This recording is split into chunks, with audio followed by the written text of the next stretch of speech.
afternoon, everyone. My name is Sam Dark. I'm COO Ziegler Auto Group, and I'm also the host of the podcast with the Car Dealership Guy Network, Daily Dealer Live. We have 3 shows a week, Monday, Wednesday, Friday, 1 p.m. Eastern across all social media platforms. And we'll actually be back Friday of this week which is tomorrow, I guess, 1 p.m. Eastern, doing the show live as well. Today, actually, I'm thrilled to be here on the Cox stage talking about a problem that we talk about often on the Car Dealership Guy Network, but then also I see in my own auto group and our own perspective as well. And this is the problem. In today's world, the price of vehicles is going up. And as the price of vehicles goes up, and as technology, in particular AI, becomes more of a factor in automotive, we're seeing more theft. And in dealerships, across our own auto group, we've implemented some things to prevent theft behind brick and mortar and prevent theft online by using GPS and some other devices. And it's worked really well since COVID to prevent that theft. Recently, because of the rise of technology and AI and other tools, we're seeing theft in another area. And that other area is vehicle transportation theft. You buy a vehicle at an auction, gets posted, a bad actor tries to take that vehicle at some point in that transaction, either from listing to auction to the point it hits the dealership. And in Daily Dealer Live Car Dealership Guy fashion, today we're going to have a conversation about what is that theft, what is the industry doing to help prevent it, and what's the path forward to eliminate it?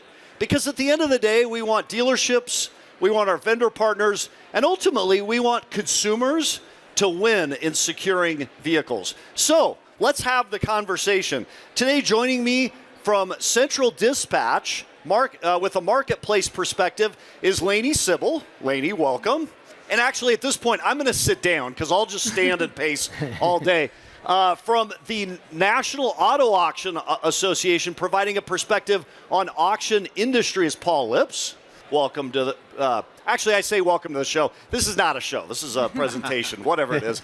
And Jeremy Luisos from Preowned Auto Logistics. Jeremy's a customer who's actively participating in a Central Dispatch fraud detection pilot and living this reality day to day. Welcome. Yeah, it's great to be here. So here's what we're going to do. We're going to make fraud interesting, right? Because ultimately, at the end of the day, we want the consumer to win by preventing and protecting the industry from fraud. So, Paul, NAAA has a unique industry-wide vantage point. When you look across auto remarketing today, what are you seeing when it comes to fraud and security? Yeah, well, thank you, and I appreciate how you framed it. I share this story with people a lot. If you buy a phone case at Best Buy, it's very difficult to just walk in and get that phone case and walk out. And you can't just transfer it to someone else. But you hit the nail on the head. We have a very high dollar asset here. And we don't want to overreact because we're moving in the right direction with digital. But we have to be careful. We have to make sure the right controls are in place. It's still a small percentage of the vehicles that we're talking about, but they're high dollar assets, so the numbers can add up quickly. And as we get more and more into digital, especially in the auction side of the world, the fraudsters are evolving, and they're coming up with new ways to game the system. So everything from double brokering to identity theft to phishing, but even we've seen scams where all 3 of those are combined.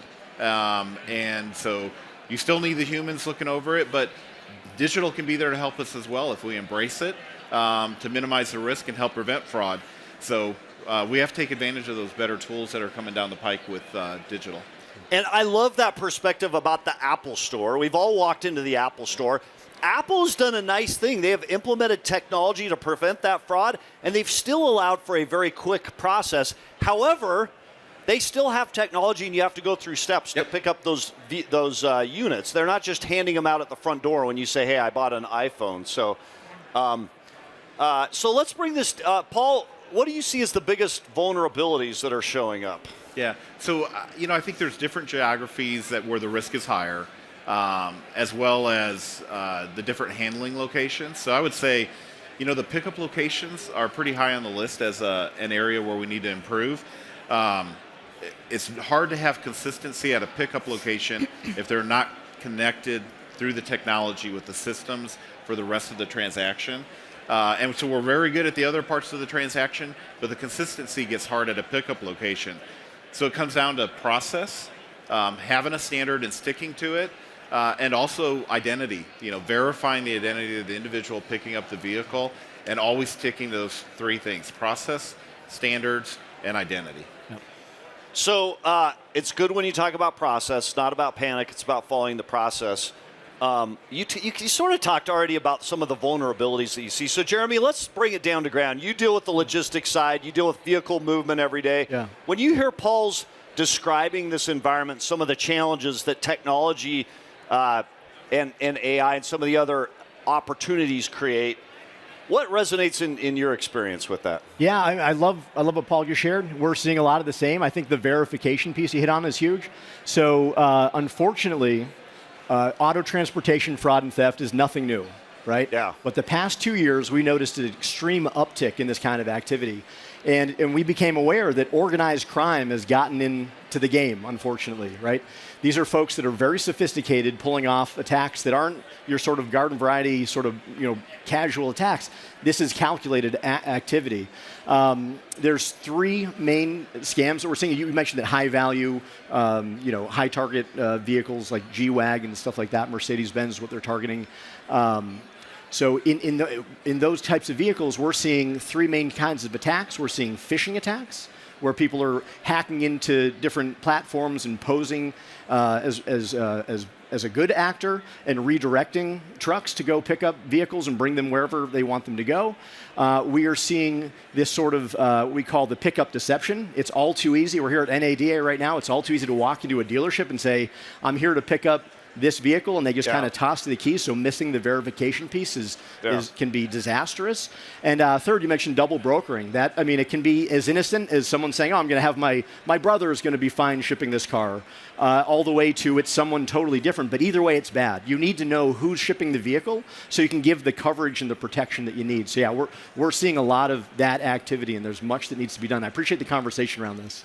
It's interesting. You mentioned organized crime. We had on the show, Daily Dealer Live, we had a dealer in Texas. The cartel actually came onto the lot. This is not auction related. Yeah. Took vehicles off. The cops were like, hey, you may want to stand back. That's cartel coming in. Theft has become more intricate because of technology. Technology is not the problem. Yeah. But it is interesting. Technology could be a significant part of the solution when we're thinking about solving this. And so, Jeremy, what steps are you taking today to protect yourself? Yeah, so we're really focused on what we call the 3 Vs. Okay. Right? So it's vetting, verification, and vigilance. Vetting, verification, vigilance. Exactly. So vetting is our responsibility. Valentine's Day almost. That's yeah. Very There's a little good. theme there. It's February, right? Yeah. So we want to make sure that our responsibility is vetting the carriers we bring into our network. That's one of our biggest value adds is having a network of well-vetted, well-documented, well-monitored insurance, operating authority, performance scores, making sure they're not booking impossible loads, stuff like that. So that's on us. The verification piece is making sure that the pickup locations know exactly what they need to do. We're sending pictures of licenses. We're sending pictures of equipment. You need to match the carrier name, the DOT number, the driver's license. If you're not doing that, you do not know who you've passed it to, and that's not the vetted carrier that we've associated it with. Last is vigilance. That's what we're doing right now. We're talking about how to raise awareness over transportation fraud and theft. So you talk about these 3 things you're doing. Do you find situations where partners or participants in the process say, I don't want to participate in the process because it's too long or it takes too much effort? That's got to be a challenge in getting greater security. It's people saying, hey, I don't have time for this. Let's just speed this up, right? The last thing you want to do is introduce friction, right? We're all about logistics and moving things quickly. And yet you need that friction at a healthy dose to protect. I think the folks that are ignoring it the most are the folks that have not been hit, and that is becoming fewer and fewer people. If it's happened to you or someone you know, you'll take those steps. Yeah. So, Lainey, let's bring in Central Dispatch's perspective in this. One of the things I hear commonly from an industry perspective and on the show, load boards. How common is it that bad actors have access to these boards and can track movements of the vehicles, Lainey? Yeah, thanks for bringing me into this, and I'm glad you asked that question. So There's definitely a misconception out there that load boards are public. And that's absolutely not the case. I can tell you from a central dispatch perspective, we have a very robust verification process that you have to go through before you can gain access. The real problem we're seeing, and I think both Paul and Jeremy have already referenced this, but are these phishing sites. So what's happening is these sites that look legitimate are being presented to our dealers, our customers, and they're clicking on links and unknowingly handing over their credentials to someone who now has access to information that they shouldn't have. Interesting. And why are they? What is the ploy to get them to hand over those credentials? Yeah, I mean they're links that look like they maybe are Central Dispatch or another platform where they're used to putting in their credentials. But we always say never click on any of those links. Yeah. Go directly to the website. So you've got to be careful. Yes, absolutely. So this probably doesn't happen in any dealership watching. But do you ever see situations where people want to share logins? Where it's like, hey, you know what? I know we should have one login or we should have 5 logins for this. We want to bring everybody down to 1. That's a security challenge as well. Yeah, it absolutely is. I would say we're seeing right now, though, a really big shift in mindset. Yeah. If you look back a few years ago, of course, these incidents happened, but they were more infrequent, still impactful. Yeah. Now they're happening more. But the good news there is that I think everyone is increasingly recognizing that they all need to play a role in preventing this fraud. Shippers, carriers, pickup locations, digital platforms, everyone has a responsibility here. And the good news is that the industry has really moved forward, and there are a lot of tools out there today to stay safe. So everything from those account management tools you are referencing, real-time tracking, better data, better education. It's all out there. So now it's really about adoption, not necessarily having access. So much has changed in the industry to help fight this. Now it's going to become about doing and executing on some of the tools rather than watching it happen Exactly. passively. Yeah. So from Central Dispatch's perspective specifically, what does that look like in practice? What are some of those specific steps that dealerships and partners within the transportation industry should be taking to help protect these assets, these high-value assets? Yeah, so, from a Central Dispatch perspective, our focus is really on consistently strengthening the integrity of our marketplace and being mindful of the fact that we may be introducing some friction. I think we all reference that. Yeah. We have to slow down. We have to take some extra steps because that's what's going to keep us secure and keep vehicles from being stolen. So, we have a lot of initiatives underway. Maybe just to share a few of them. Yeah. So one of them, those phishing sites we talked about, we are proactively monitoring for them, and we're taking down those sites. So hopefully they never even, come the way of our customers for them to click on those links. The account management tools you were asking about, providing a way for our customers to have a unique login for every individual, different permissions, because everyone doesn't need access to everything on the platform, right? Yeah.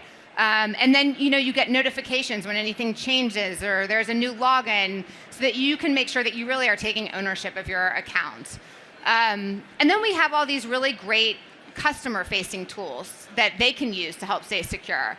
So, one of them are our verification tools. So we launched something called a carrier scorecard just several months ago. And what that does is as a shipper, as a dealer, when you go to assign a vehicle to a carrier to be moved, you're presented with really important information about that carrier. How long have they been on the platform? How long have they been in business? What kind of performance ratings do they have? Helpful. Yeah. Yeah. So then is this the right partner for this move? And so, it's extra steps for us. It's extra steps we're asking our customers to take. But it's really impactful. It's going to go a long way in keeping everything secure. From the shipping perspective, reviews of transporters, what's your take on that? Is that helpful? Is it a challenge? Do truckers push back on that? Yeah, so being part of the pilot program, I think one of the things that we really enjoyed about Central Dispatch, made a lot of sense, is you need to have a DOT number to be a company on the platform. Yeah. Right? The issue is that you can sign up as many users as you want traditionally. And so locking down some of those roles and permissions I thought made a lot of sense. Good thing. But now tying the biometric data, you have a license you scan. We have our whole team got signed up in just a few minutes. They're all inside the platform now. You have facial recognition. I think that's going to lock the site down so much more. And there's no one thing that solves everything, but it seems like such a fundamental layer, making sure we know who's on that platform and we're keeping our community as clean as possible. So, and you sort of tease one step that Central Dispatch and Cox right now are developing and engaged with, and it's this biometric, which kind of sounds cool. It sounds a little bit like Clear at TSA or something. Is it similar to that? Yes, I love that analogy. Your desire with that is to bring it down to the individual user instead of the company, and then know using biometrics exactly who that person is that's picking up. And I'm going off script. I apologize. No, that's briefly, okay. because I'm fascinated by this. Yeah. You're going to know who the person is who's picking it up. That's right. When they picked it up, and that'll give you better eyes and a better view on chain of custody of that vehicle from start to finish. And that's something that the trucking industry can get on board with. A couple extra steps, friction, but we go slow to go fast. Auctions adhere to that, and then the auto industry does. It's going to protect us a little bit better if every partner utilizes it. Yeah, right? So I'd love to share a little bit about Please, that. Yeah. So we're headed down this path towards identity verification and a secure vehicle transfer process. Yep. This is just something that we feel is incredibly important and impactful, and we're really committed to helping lead this evolution in the industry in a way that works for everyone. So you were talking about the biometrics piece. That's kind of the first phase. He of brought this. it up, by the way. I know. I'm excited This is great. And that's what's going to be shown up next on the next session. Exactly. Once this hits zero. Exactly. Okay, good. So identity verification. We're used to that underlying technology. You unlock your iPhone with your face. You move through the airport. You access your bank account. So you think about that we're removing really expensive assets here, and how much is at stake. It's a no-brainer to move it into the auto transport space. So we are in the process of rolling this out to all of our users on the platform. How long will it take? I would say by the end of this quarter, all of our 60,000 plus users and every new user will have gone through this process, because it's that important to us to go through this. And this is really part of this broader effort that we call vehicle custody. So identity verification is really about ensuring that person is legitimate, and vehicle custody is ensuring that transfer is legitimate. So from the dealer who bought the car to maybe the broker company that they hire to handle the transportation, to the carrier company, to that individual driver that shows up to pick it up. Knowing who that person is, who that person should be, and verifying they are who they say they are through that whole process adds so much security and confidence. As we get down to zero, what's the biggest obstacle to implementing this and actually having it work to help protect us all? Auto dealer, auction, transport company. What's the biggest obstacle, Lainey? I think as it relates to identity verification and vehicle custody, being willing to take those extra steps and recognizing that it is going to take everyone playing their part and taking those few extra steps to make things secure. And then I think we can really make a huge impact here. And to a dealer who might be saying, hey, it's an extra step, or a transporter, it's an extra step, it takes extra time, what would you say as having participated in the pilot? I would say it takes a lot more time when a catastrophic theft happens. So we're making that time up pretty easily. Yeah. Paul, perspective on the pilot? Just a little bit to expand on that. Lainey said, it takes all of us working together. I look at our association, and we have phishing scams coming in every week, and we're not handling transportation or cars, but we only have 10 employees. Everybody has to take cyber training, and it's a series of probably about 8 to 10 courses. They're quick hits, and then there's a monthly reminder that comes out and training, and we get test phishing attacks.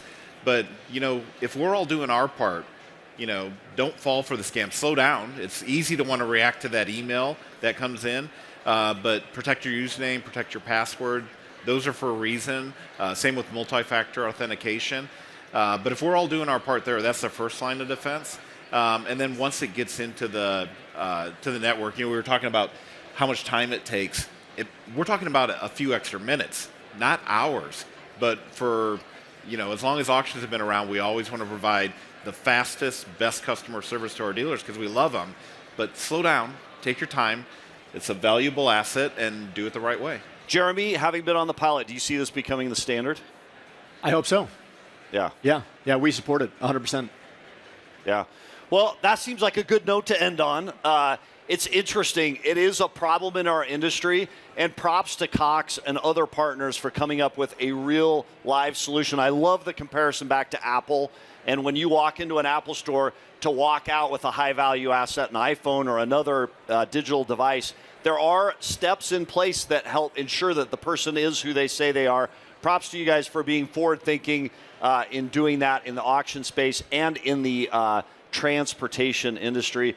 And what a great conversation today. Thank you all for being part of it. Appreciate it. Thank you. And I also have to add, for those who want to see the demo of this technology, it's up next. So stick around and you'll get a view of it. Wait, do we try doing the scan part? Is that what? We can make that happen, all right, I'm in. Let's do it. We'll see if it knows who I am. If it does, that's a problem. Thank you all.